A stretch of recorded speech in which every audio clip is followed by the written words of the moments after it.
What is up? I'm back. It's the next day. In my last video I said I'm gonna go watch Enter Flashtime right now because I was super excited and I went and did it. And now it's the morning and because I got super tired. It was like 1 in the morning.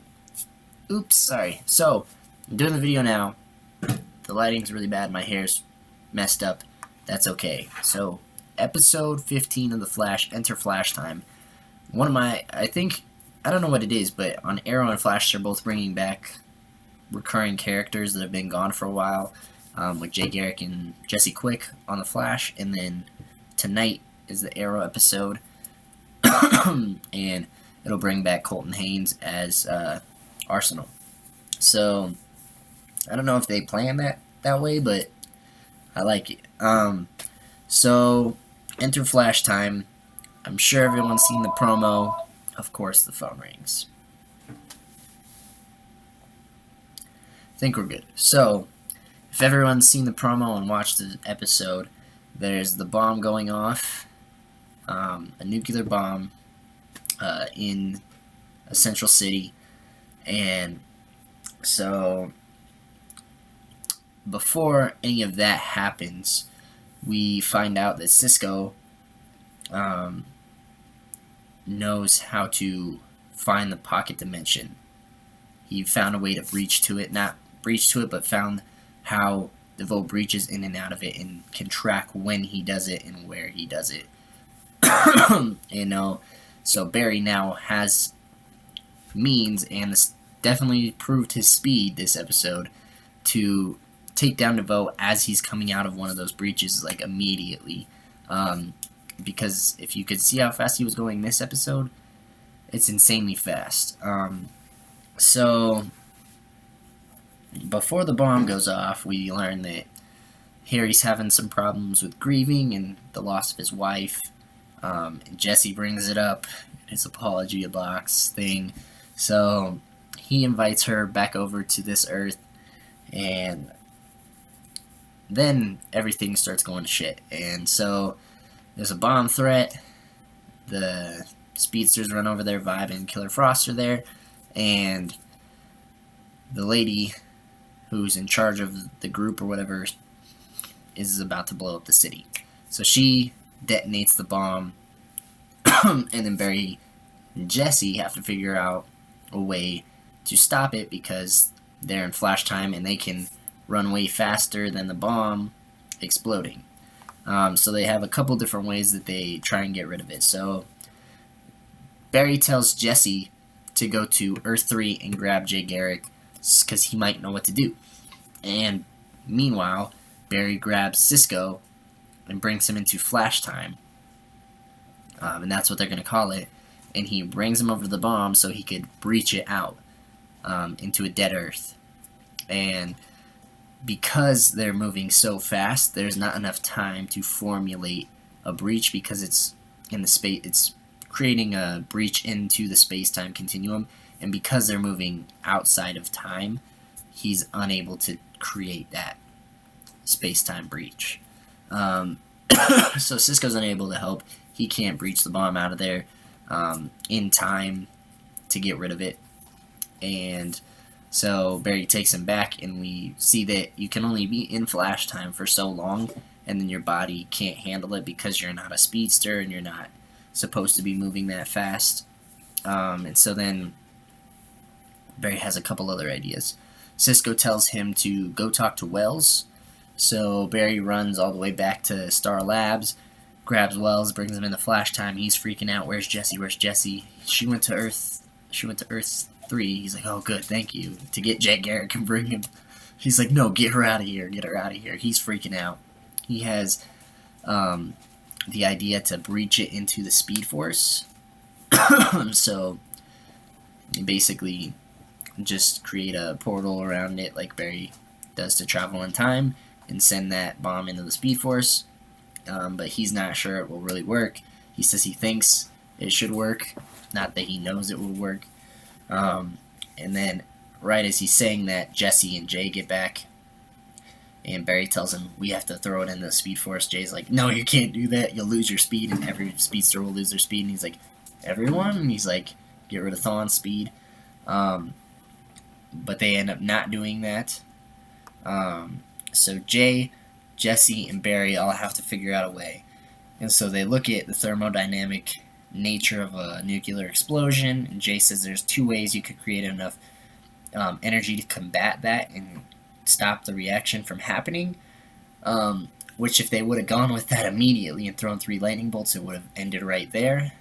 But for suspense, they go and get Killer Frost for the second way you could stop a nuclear reaction, is cooling it down before it goes critical. And so they try and get Killer Frost, and basically she's just too tired to...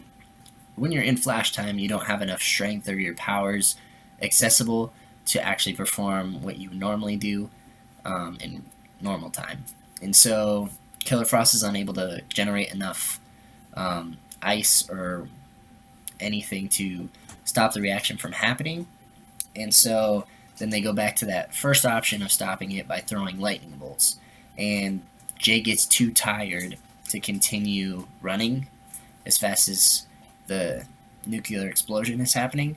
And so he taps out, and there's not enough energy to stop the reaction. With them all throwing lightning bolts, it would have had enough energy. They calculated it. The science, to me, didn't really... They did the actual conversions, but I don't know if that's the correct amount of energy to stop a nuclear blast. Who knows? But if they would have all thrown lightning bolts, technically it could have stopped the reaction from happening, and it would have been the end of the story there. But Jay taps out.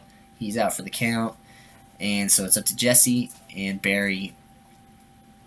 And Barry just tells Jesse to get out of there as soon as she can. But she doesn't listen. She runs over to Harry, and she's like, I wish I could tell you this. She can't. She's not fast enough anymore to bring him to Flashtime. So instead of running off Earth, she just sits with him, which is kind of poetic if they would have died together. But they survive, so that's good. Then Barry is all out of ideas, so he runs back to Star Labs again, brings Iris into it, and says, I don't know what to do, I don't know what to do. And she's talking to him and brings up the lightning rod. And or Barry says, you're in my lightning rod. And she goes, yes, what if you got that little orb that they put into the Speed Force to take Barry's place, and you use that to attract the lightning, and that lightning would have enough energy to stop the nuclear reaction. And Barry's like, that's genius. He runs into the Speed Force, grabs the little thing that he was trapped in. I don't know how he navigates the Speed Force. That would be great to know. But he grabs the little ball, runs back out of the Speed Force, throws the ball, the lightning bolt hits the bomb, the reaction stops, and everybody's safe. I don't know if that'll have further implications. Obviously, the next episode is Run, Iris, Run. So maybe the Speed Force is punishing him and taking away his powers and giving them the Iris. I don't know how that would happen exactly. Maybe it's a metahuman, Subject 10, or the 10th metahuman from the bus that makes people lose their powers and give them to somebody else. Who knows how she necessarily gets her powers, but I'm sure it has something to do with him running and getting the thing that untrapped him out of the Speed Force too. Because he's just using all these loopholes to, like, technically the Speed Force storm should come back after him, but it doesn't. So that could be another repercussion that happens on later. We could see that storm come back for him again, and he has to outrun it or do something to stop the storm from coming, and it still causes chaos and creates new metahumans and Godspeed. Because I don't think that storm is going away anytime soon. I'm sure it's going to be there for a while. Excuse me. I'm still sick. So that's that. And then, so Barry saves the day. They have a little bit more information to go at DeVoe. The only other thing is that on Earth 3, Jay Garrick has a trainee. Somebody who's going to take his mantle as the Flash. He's retiring, which sucks because I love John Wesley Shipp. But Sucks. But we'll see who it is. Then we get the clip of Dawn at the very end of the episode, bumps into Killer Frost and Harry, and she's super awkward. I think that's just a character trait she's putting out there, because when they walk away from her, she goes, "Yes, it was a good meeting," and she's all creepy about it, and all like, "Oh, what? Who is that?" Because yeah, no one knows who she is yet. Some people think that she's Dawn Allen, but after that encounter, I'm pretty sure she's not. She's gotta be somebody evil. She's gotta be. So that's episode 15. Enter Flashtime. Episode 16 is Run Iris Run.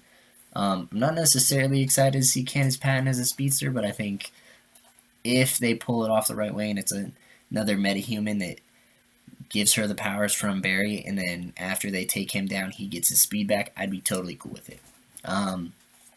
Because I just don't see her being a speedster for more than one episode. I just think that's taking away from the actual real role of Iris in the Flash, but at the same time, we need some more female speedsters in the Flash, I guess. I don't know. I thought the whole feminism thing was covered by Supergirl, and they weren't going to trickle that into the Flash, but I guess they did. So that's that. Episode 15, Enter Flashtime. I will see you guys next week on Tuesday, which is in a couple days. But I will see you then. Peace out.